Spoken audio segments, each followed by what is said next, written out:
बाकी संपूर्ण महाराष्ट्राचा दौरा आम्ही पूर्ण केलेला आहे। यामध्ये आगामी निवडणुकीच्या निमित्ताने आमच्या टीमने काय नियोजन केलं आहे, त्यांनी काय प्लॅनिंग केलं आहे, कार्यकर्ते पदाधिकाऱ्यांनी, आणि त्यांना एक दिशा देणे आणि त्यांची सगळी जी तयारी आहे त्या तयारीमध्ये त्यांना मार्गदर्शन करणे, अशा प्रकारचा हा सगळा दौरा होता। एकेका मतदारसंघाचा आढावा आम्ही या ठिकाणी घेतलेला आहे आणि एकूणच स्थानिक स्वराज्य संस्थेच्या निवडणुकीच्या निमित्ताने पक्षामध्ये प्रचंड उत्साह आहे। साधारणपणे आम्ही सगळ्यांना हे सांगितलेलं आहे की जिथे जिथे शक्य आहे तिथे महायुतीने आपल्याला लढायचं आहे, पण ते अधिकार आम्ही स्थानिक स्तरावर दिलेले आहेत। अध्यक्षांनी स्पष्टपणे सांगितलं आहे की स्थानिक नेतृत्व जो निर्णय करेल तोच निर्णय मान्य असेल, मात्र तिथे युती होऊ शकणार नाही काही कारणाने त्या ठिकाणी मित्र पक्षांवर कोणी टीका करणार नाही। काही ठिकाणी ही मैत्रीपूर्ण लढत असेल अशा प्रकारचा निर्णय देखील घेण्यात आलेला आहे आणि कार्यकर्त्यांनी ते मान्य केलं आहे। मी जसं सांगितलं होतं की आम्ही बहुतांश मदत ही दिवाळीपूर्वी देऊ इच्छितो, त्याची सुरुवात झालेली आहे, पण याला काही कालावधी लागतो, ते पूर्ण प्रत्येकाच्या खात्यामध्ये पोहोचायला काही ना काही कालावधी लागतो, त्यामुळे ही मदत देणं सुरू केलेलं आहे।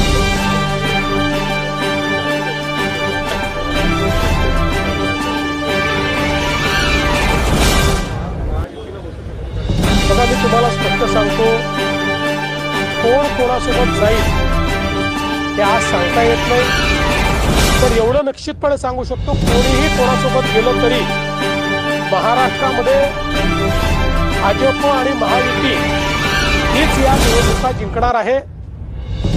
पूर्णपणे स्थानिक स्वराज्य संस्थेच्या निवडणुकांमध्ये अतिशय उत्तम यश महाराष्ट्र आम्हाला देईल, हा मला विश्वास आहे।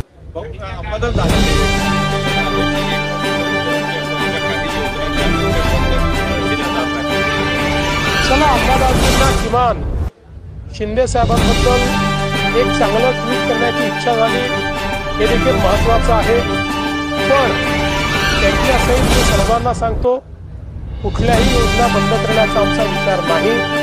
सगळ्या योजना आम्ही चालवणार आहे, कुठलीच योजना आम्ही बंद करणार नाही। एखाद दुसरी योजना ही काही काळाकरता डिफर होऊ शकते, कारण आता जी काही आमच्यावर या संकटामुळे एक मोठा भार पडलेला आहे, पण आता तरी कुठलीच योजना डिफर पण आम्ही केलेली नाही। त्याच्यामुळे मला असं वाटत नाही की कुठली योजना बंद होईल, आणि ज्या आमच्या फ्लॅगशिप योजना आहेत, लाडकी बहिणीची योजना असेल, शेतकऱ्यांना वीज वाफीची योजना असेल, त्यातली कुठलीच योजना आमची बंद होणार नाही असं तुम्हाला वाटतं। कार्यकर्तेही कानमंत्र देतात आणि तेही कान उघडणी करतात, त्यामुळे दोन्हीकडनं होत असतो।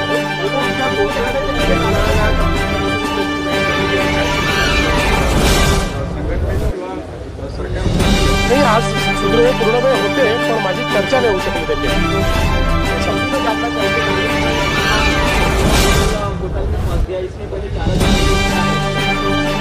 देखिए, कुल मिलाकर कोर्ट ने आरोप तय किए हैं, ये सारा मामला कोर्ट में चल रहा है। इससे एक बात स्पष्ट हो जाती है कि जब कोर्ट आरोप तय करता है तो इसका मतलब इसमें एविडेंसेस है, इसलिए कोर्ट ने उसको तय किया है। बहुत लंबी जद्दोजहद के बाद आज इस मकाम पर यह पहुंचा है, और इससे एक बात स्पष्ट हो जाती है, सार्वजनिक जीवन में अगर हम पारदर्शिता नहीं रखेंगे तो कहीं न कहीं इसका भुगतान हमको देना पड़ता है, ये स्पष्ट हुआ।